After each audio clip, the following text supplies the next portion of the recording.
Hello and welcome. My name is Tracy, and this week I'm going to focus on the movements in the foot and the ankle. And we're going to apply that to our yoga poses. So first off, I just want to go over the actual movements that we have in our joints. We're bringing our foot around here. We'll start off with those toes. We have two directions they go. They curl around. That's going to be our flexion. And they extend, pointing them up towards the nose. So while you're doing this video with me, you should go ahead and just do that on both sides yourself. Just really feel how the muscles all up the leg actually get engaged and wake up a little bit. Now moving up to the ankle, we have a little bit more movement here. So with our ankle, we also have that same movement. This is going to be plantar flexion when we point the foot down, and dorsiflexion is when we pull the top of the foot up towards the head. Aside from that, we have two more directions that the ankle will move. So we have inversion, and this is where the sole of the foot will turn towards the midline of the body. And eversion, not quite as much range here, but eversion, the sole of the foot starts to peek towards the outside. So let's explore a couple of poses. Our first one, digit extension. So that's the toes, and that's pulling them up towards the nose. So I'm going to lie down on my back here and lift my legs up. So this could be with legs up the wall, half plow pose, or even shoulder stand, Sarvangasana. And we want to pull those toes up. So we don't want to just leave the feet hanging.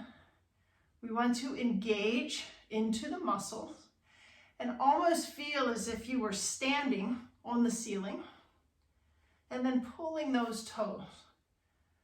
So you can notice the difference here if you flex the toes and then pull those toes up. Just notice what's some of that sensation in the lower leg. There we go. So now, pointing the toes, digit flexion. This one we're going to practice in a one-legged balance pose, Padangustasana D.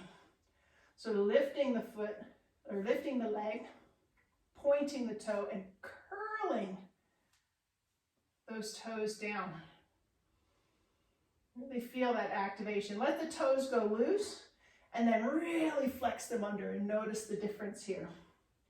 Trying it on the other side. And then really flexing those toes, letting them loose and then flexing, and notice the sensations in the body. Now we're going to move into the ankles with our plantar flexion.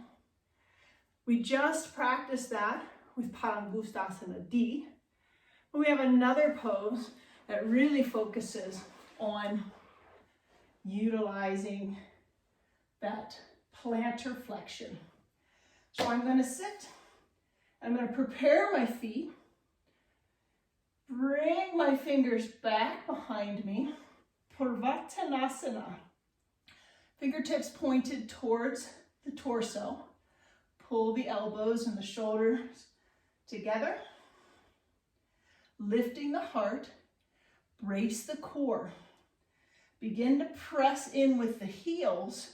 And as we lift up, we really reach the sole of the feet towards the floor. Engage in there. And then pulling up the hips, letting the head fall back. Noticing the activation there. Dorsiflexion, that's pulling the foot, the top of the foot, towards the head. The toes follow along with this. So we have digit extension and dorsiflexion in Janu Shirshasana. So with that leg straight forward, planting in those sit bones and long in the spine, we square to the straight leg.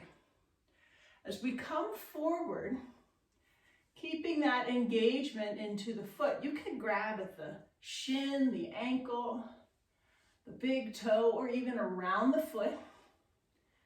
But no matter where the hands go, we still want to actively be engaging these muscles. So notice this difference here. Just let the foot kind of hang and come into that forward fold. And then engage those muscles. Feel the leg wake up and then fold into it. Try it on the other side. Squaring to the straight leg, and try to just release that foot and let it hang. And then reaching forward, notice where the stretching sensation is. Engage with your dorsiflexion and hinge forward. Notice what's happening now. Another ankle movement is that eversion. So remember, that's where the soles of the feet are going to start reaching out to the outside. So now we take both legs forward, Paschimottanasana. Both legs are forward, engage those feet, dorsiflexion, but now we're going to try to pull the soles of the feet out to the side. So that pinky edge of the foot is going to start curling up. The base of the big toe is going to drive forward. And then we can come down into our forward fold. So again, notice if you just let the ankles hang loose and fold forward. What are you getting out of that? And then engage, find the eversion, and notice the difference. One more, inversion. I'm going to come to standing here for our warrior 2. So creating that T, putting the heel into the arch of the foot, and then stepping it out 3 or 4 feet. So this front foot, I'm actually going to be driving in the base of my big toe. Then I'm going to bend the knee down and let the knee come to 90 degrees. If I did not have any side movement in my ankle, my sole of my foot would be sticking up. But I'm going to do my inversion.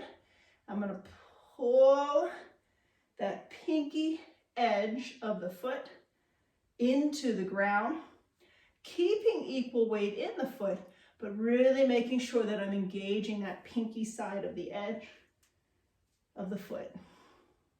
Squeeze the glutes, feel that external rotation, and come into your warrior 2. Let's try it on the other side, and this time, let's do a little awareness practice. Let the pinky side of the foot lift up a little bit. Come on down. What do you feel here? Now, inversion. Whoa, the whole leg kind of creates a little rotation. And now we're really locking in to our warrior 2. All right. Thank you for joining me.